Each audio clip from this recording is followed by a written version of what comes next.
ఆంధ్రప్రదేశ్ రాజధాని అమరావతి నిర్మాణంలో అత్యంత కీలకమైన సీడ్ యాక్సిస్ రోడ్డు పనులు తుది దశకు చేరుకున్నాయి. రాజధానికి ప్రధాన అనుసంధాన రహదారిగా నిలిచే ఈ రోడ్డు నిర్మాణంలో భాగంగా చేపట్టిన భారీ స్టీల్ బ్రిడ్జిల నిర్మాణం దాదాపు పూర్తిగా వచ్చింది. 2016లో ప్రారంభమైన ఈ 21.78 కిలోమీటర్ల సుదీర్ఘ రహదారి పనుల పురోగతి ఎలా ఉంది?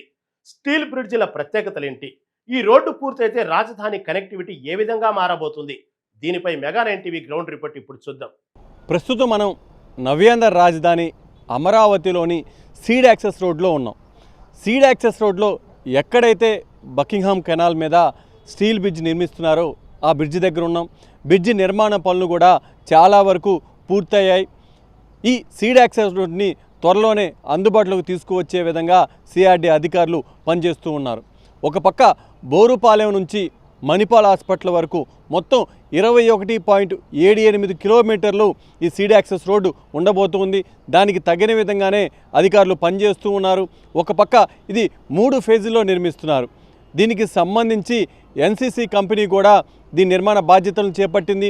ఇప్పటికే దానికి సంబంధించినటువంటి నిర్మాణాలని పూర్తి స్థాయిలో వేగంగా ముందుకు తీసుకువెళ్తుంది.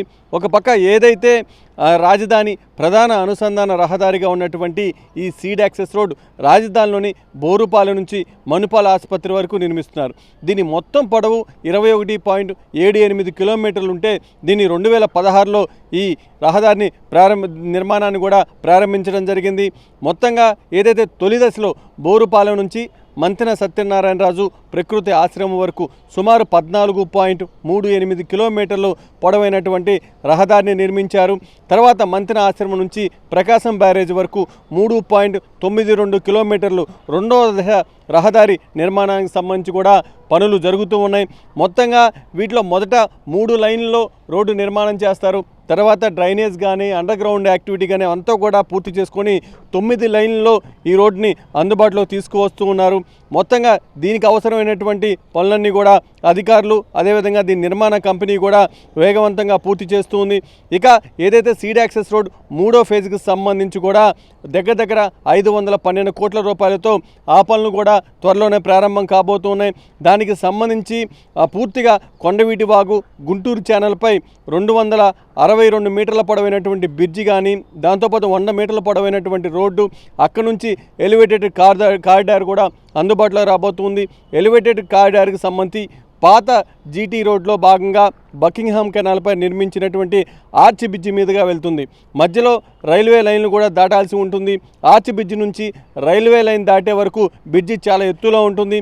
ఈ భాగానికి సంబంధించి కూడా పూర్తి స్థాయిలో కూడా చాలా ఆహ్లాదకరంగా చూడడానికి కూడా చాలా అద్భుతంగా ఉండే విధంగా కూడా నిర్మాణం ఉండబోతుంది.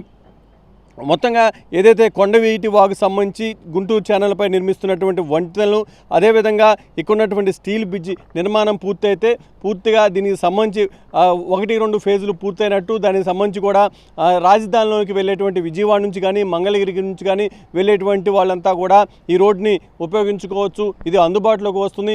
మొత్తం 9 లైన్లో ఉన్నటువంటి ఈ రోడ్డు అందుబాటులోకి వస్తే రాజధానిలో ట్రాఫిక్ సమస్యలు చాలా వరకు తీరుతాయని చెప్పుకోవచ్చు. ఇప్పటి వరకు ఏదైతే ప్రకాశం బ్యారేజ్ పక్కన ఉన్నటువంటి సీఎం నివాసానికి వెళ్ళేటువంటి కరకట్ట ఉందో ఆ కరకట్ట మీదగానే రాజధానిలోకి వెళ్ళేటువంటి ముఖ్యమైనటువంటి వాహనాలన్నీ కూడా వెళ్తూ ఉన్నాయి. ఉదయం నుంచి సాయంత్రం దాకా ఆ రోడ్డు చాలా రద్దీగా ఉంటుంది. దీనికి సంబంధించి 2016లోనే రాష్ట్ర ప్రభుత్వం దీని మీద ఫోకస్ పెట్టి సీడ్ యాక్సెస్ రోడ్ని అందుబాటులోకి తీసుకువచ్చేందుకు గట్టిగా పనిచేసింది. మొత్తం 21.78 కిలోమీటర్ల పొడవున్నటువంటి ఈ సీడ్ యాక్సెస్ రోడ్డు అందుబాటులోకి వస్తే రాజధానిలో రోడ్లకు సంబంధించినటువంటి ఏదైతే ప్రధాన రహదారిగా ఇది ఉండబోతుంది. మొత్తంగా వీటికి సంబంధించి ఈ రోడ్డు నిర్మించేటువంటి క్రమంలో ఈ గుంటూరు ఛానళ్ళ మీద కానీ కొండవీటి వాగు మీద కానీ బకింగ్హామ్ కెనాల్ మీద కానీ ఈ వంతెనల నిర్మాణం వీటికి సంబంధించి కూడా ప్రభుత్వం పూర్తి స్థాయిలో ఫోకస్ పెట్టి వాటిని సిద్ధం చేస్తూ ఉంది. ఇక ఒక పక్క మనం చూస్తూ ఉన్నాం ఏదైతే ఆ గుంటూరు ఛానల్ మీద అదేవిధంగా కొండవీటి వాగు మీద ఉన్నటువంటి బ్రిడ్జిల నిర్మాణం కూడా చాలా వరకు పూర్తి చేస్తూ ఉన్నారు. దీనికి సంబంధించి దీని నిర్మాణ బాధ్యతలు చేపట్టినటువంటి ఎన్సీసీ కూడా దాన్ని తిగని విధంగానే వేగంగా ముందుకు వెళ్తూ ఉంది.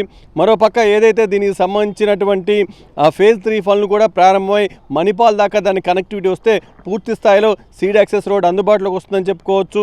మొత్తంగా సీడ్ యాక్సెస్ రోడ్లో ఫేజ్ 1లో ఏదైతే 9 వరుసలుగా రోడ్డు నిర్మాణం చేశారు, ఫేజ్ 2లో కూడా అలానే ఉంది. మొత్తంగా ఈ 9 వరుసలో మొదట మధ్యలో 3 వరుసల రోడ్డు నిర్మిస్తారు. తర్వాత భూగర్భ డ్రైనేజ్ కానీ, నీటిపారుదల వ్యవస్థ కానీ, విద్యుత్ కానీ, ఐటీసీ కేబుల్ వంటి వాటిని కూడా పూర్తి స్థాయిలో పూర్తి చేసిన తర్వాత వాటి నిర్మాణం పూర్తవుతుంది. ఇటు మొత్తంగా ఈ 3 వరుసల చొప్పున మొత్తం 6 వరుసలను పూర్తి చేస్తారు.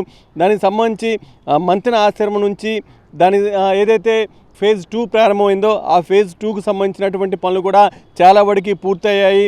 మొత్తంగా సీడ్ యాక్సెస్ రోడ్డు అందుబాటులోకి వస్తే రాజధానిలోకి వచ్చేటువంటి వాహనాలకి చాలా సౌకర్యవంతంగా ఉంటుంది. కొండవీటి వాగు కానీ, దాంతోపాటు సీతానగరం కొండ పరిసర ప్రాంతాల్లో మణిపాల్ ఆసుపత్రి దాకా వెళ్ళేటువంటి ఫేజ్ 3 నిర్మాణ పనులు కనుక పూర్తయితే ఇక సీడ్ యాక్సెస్ రోడ్డు పూర్తి స్థాయిలో అందుబాటులోకి వచ్చినంత వరకు అవుతుంది. ముఖ్యంగా ఫేజ్ 3 పూర్తయ్యేంత వరకు కూడా ఫేజ్ 2 పూర్తయిన తర్వాత పూర్తిగా విజయవాడ నుంచి మంగళగిరి నుంచి వెళ్ళేటువంటి వాహనాలు ఏతున్నాయో అవన్నీ కూడా సీడ్ యాక్సెస్ రోడ్ను ఉపయోగించుకోవచ్చు. సీడ్ యాక్సెస్ రోడ్లో పూర్తి స్థాయిలో ఇక్కడ వాహనాలు వెళ్ళడానికి కానీ రావడానికి కానీ 9 వరుసల్లో రోడ్లు అందుబాటులో ఉంటాయి కాబట్టి ఎక్కడ రాజధానికి సంబంధించి ట్రాఫిక్ సమస్యలు ఉండవని చెప్పుకోవచ్చు. మొత్తంగా బోరుపాలెం నుంచి మణిపాల్ ఆసుపత్రి వరకు 21.78 కిలోమీటర్లు ఈ సీడ్ యాక్సెస్ రోడ్డు అందుబాటులోకి రాబోతుంది. ఇది అందుబాటులోకి వచ్చినాక రాజధాని రూపురేఖలన్నీ కూడా పూర్తి స్థాయిలో మారిపోయేటువంటి అవకాశం ఉంది.